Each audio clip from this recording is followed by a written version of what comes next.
Welcome back everyone to another NASCAR Heat 5 setup video. Today we're going to focus on Bristol Motor Speedway, and let's face it, what's not to like about Bristol? It's a short track and you can run pretty much anywhere on this track and be fast.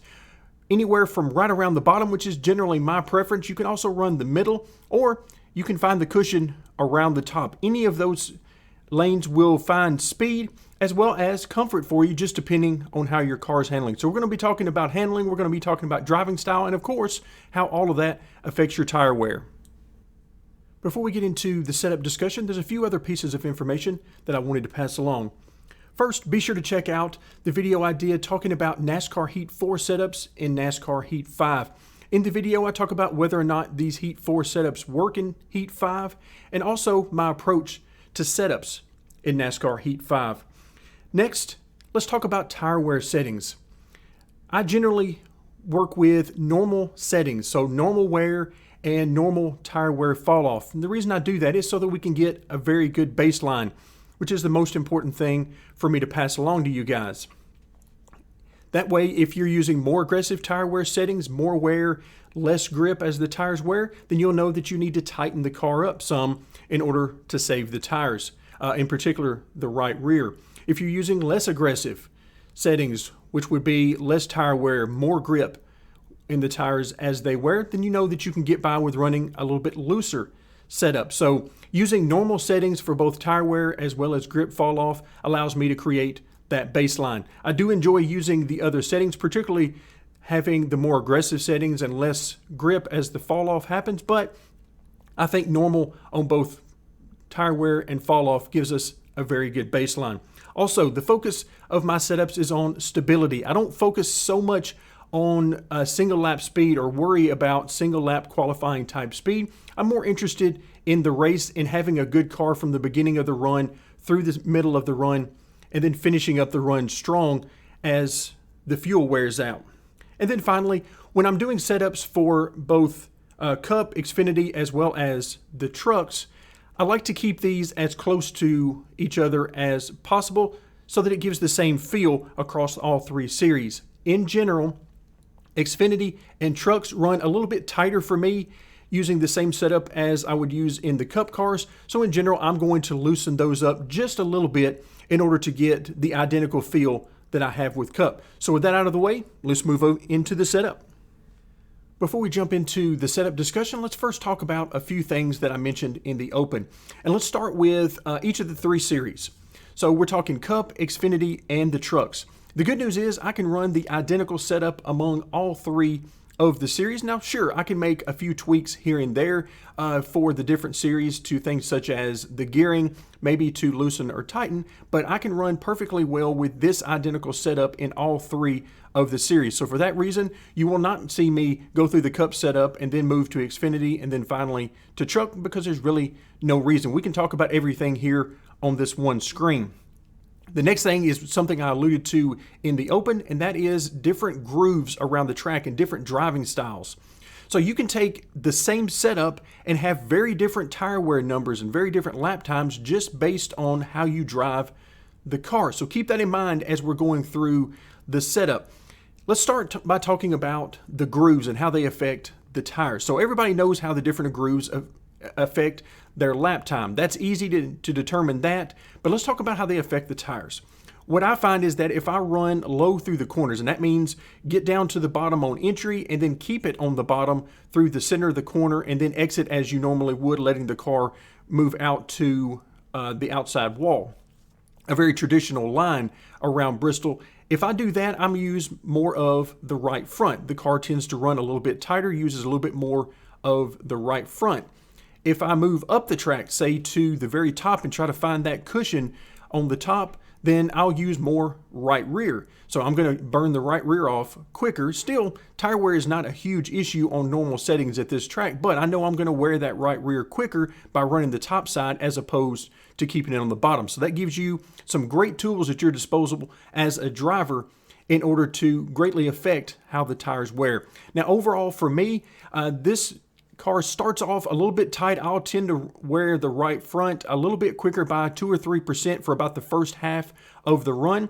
But then the last half of the run, that starts to equalize. And then by the end of the run, the right rear is usually a few percent lower than the right front. So overall, it works out very well for me with minor swings in the handling, going from a little bit tight at the beginning to a little bit loose at the at the end of the run. But overall, there are never really any times where I feel like the car is out of control, even on the highest wear. So some things to keep in mind. The final thing before we jump into the setup is corner entry.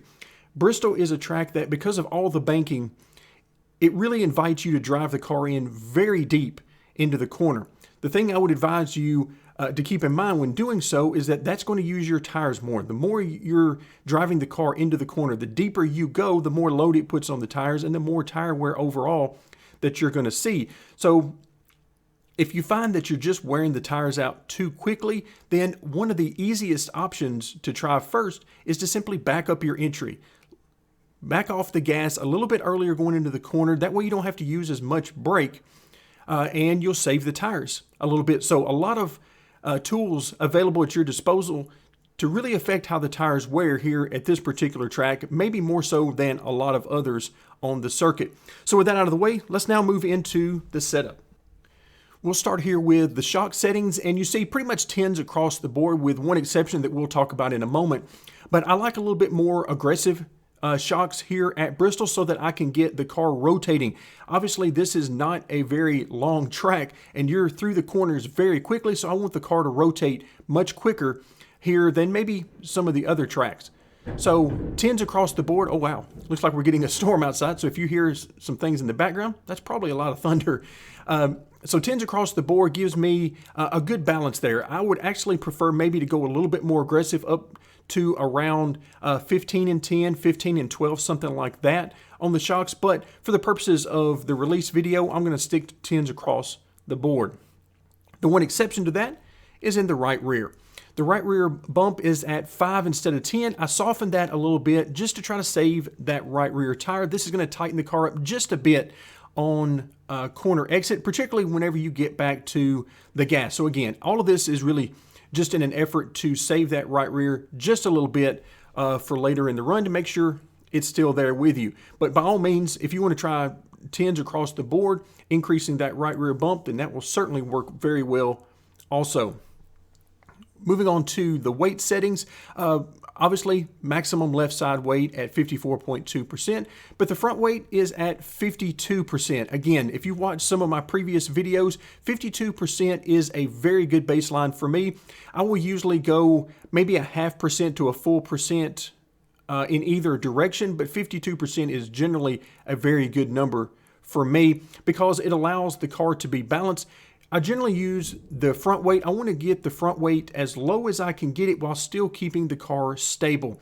And at Bristol, based on the other numbers that we're going to talk about in the setup, 52 works very well for that. So increasing the amount of front weight will tighten the car, but it'll also stabilize the car. So if you feel like it's a little bit out of control, a little unstable, then increase the front weight. If you feel like the car is just too tight overall, it's just plowing tight, then drop some of the front weight to maybe 51.5, maybe 51.0, and see if that doesn't help the overall rotation of the car.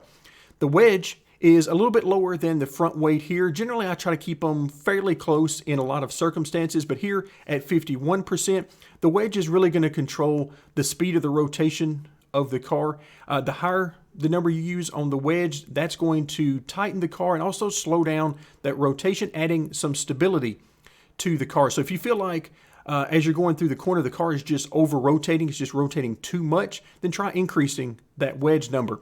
On the flip side of that, if you feel like the car just doesn't rotate quickly enough, especially through the center of the corner to allow you to get back to the throttle, then drop that wedge number to 50.5, 50.0, and so on. And that should certainly help with the rotation. Now let's move on to the spring settings. 1,000 pounds in the left front, 1,200 pounds in the right front. I really like to use the maximum right front spring here at Bristol simply because it gives me something to lean on as I'm going through these very fast corners. However, if you want some better turn out of the car, a little bit looser car on corner entry, then drop that right front spring to maybe 1150, 1100, and so on, and that will help the car rotate through, particularly on entry of the corner. Just be careful about getting too low with the right front with this particular setup, simply because you can actually get the car a little bit unstable if you drop the right front too much, because you take away that right front that you can lean on corner entry, and you can actually add some instability to the car. But again, you're just going to have to feel that out based on how you drive the car as to what adjustments you're looking for. On the left front spring, 1,000 pounds is about right for me. If I get it up any higher, it starts to hurt my corner exit. Increasing the left front can tighten the car up on corner exit, and that's really not what I'm looking for here, as the car was pretty well balanced overall. Dropping the left front spring will help to loosen the car on corner exit. And generally, what I like to use the front springs for is the entry of the corner, and this gave a pretty good balance. 200 pounds of split toward the right front really helps to stabilize the car on entry while allowing it to rotate. Moving on to the rear springs, 500 in the left rear, 520 in the right rear. Now, Bristol is a place where I want to use very little rear spring split. So only 20 pounds of split there, and you can get by using a little bit more or a little bit less, just depending on your driving style. Only 20 pounds keeps the car very stable when I get back to the throttle in the center of the corner. The last thing I want is to get back to the throttle in the center and have the car jump loose on me and feel unstable. So only 20 pounds of rear spring split really helps to keep the car stable. If you want to loosen the car on the exit of the corner, then either decrease the left rear spring or increase the right rear spring. So adding more split between the rear springs is going to loosen the car up on exit, and obviously the opposite is also true. Less split in the rear springs will tighten the car up on exit. Tire settings, 15 and 17 on the left, 37 and then 33.5 on the right. You notice this is one of the bigger spreads on the right side pressures that I will use. And again, that's just to help that right rear tire last a full fuel run with as much wear left in it as possible. The last thing I want is to get that car out of shape on the exit, especially later on in the run. So dropping the right rear tire pressure a little bit more than I normally would simply helps with that. However, if you feel like you're too tight on corner exit, then increase that right rear pressure to maybe something like 34.5 or 35 or even higher, and that will certainly increase the rotation or loosen the car on corner exit. Now let's move on to the miscellaneous settings. +3 on the left front camber, -3.5 on the right front camber. You can get by with more right front camber than this, probably somewhere around -4, but I didn't really want to press the issue any more than about 3.5 here, because you can start to get into tire wear issues if you go too aggressive on the camber. But +3 and then -3.5 worked very well for me on that. Front sway bar is at the maximum 2.0, and that's because I want stability out of the car. I want a stiffer overall platform, and using the maximum front sway bar helps me out with that. As you drop the front sway bar, I would only recommend doing so by maybe 1 to 2 clicks, because this can really help with the rotation of the car, but you can really add some instability to the car as well. Definitely based on the rest of the setup. It's all really based on this front sway bar being maxed out. So if you start to lower this to try to get the car to rotate more and loosen the car up, just keep that in mind. You can add some instability to the car by doing so. Moving on now to the track bar. 13 inches on the left, 12 inches on the right. So a little bit higher on the left than the right. And that is simply because the higher number on the left-hand side helps me on corner entry. It helps the car to rotate on entry and get into the center of the corner where I can get back to the throttle. So if you find that you're too loose on entry, then simply drop this left side track bar to maybe something like 12.5 or even lower to be 12 inches even on the right side. So that would certainly help to tighten the car up some. Moving on now to the right side track bar. 12 inches is very good for corner exit for me based on this particular setup. The rest of the setup options. So if you feel like you're just too tight on corner exit as you get back to the throttle, then increase the right side track bar, and that will certainly help to loosen the car and help it rotate more overall.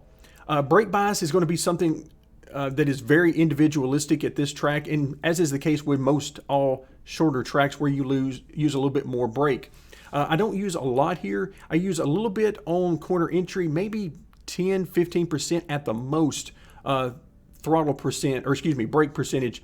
So not a whole lot, but the 72% really helps to stabilize the car without getting it too tight or too loose on entry. However, if you find that whenever you go to the brakes that the car jumps loose, then increase that brake bias number to something like 75, 77 or higher, and that will tighten up the car when you get on the brakes. However, if you get to the brakes on corner entry and the car just shoots up the track, it's just way too tight, then drop that brake bias number to maybe 70 or 65, somewhere in that neighborhood, and it will help the car rotate under braking. Again, that's all going to be determined by how deep you drive it into the corner. Grill tape, didn't spend a whole lot of time here. 35% worked well, meaning that it didn't get me overheated. So there's room to adjust here, probably up to 40, maybe even 45%, as I don't remember exactly what the temperatures are. But the main thing with the grill tape is just don't get the car overheated. I would love to be able to use this as much more of a fine-tuning adjustment for downforce and drag, but it's just not to be in the NASCAR Heat Series right now. Moving on to the wheel lock and the steering offset. These are both defaults for me. Wheel lock is very simple. It controls the sensitivity of your steering more or less.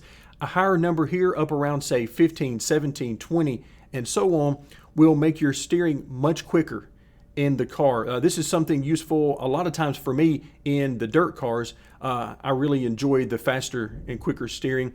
But on the asphalt, 10 degrees generally works well for me. However, if you want to slow down the steering even more, so you'll have to use more wheel going through the corner, then drop that wheel lock down to something like 7 or 8 or even lower, and that will slow down the steering.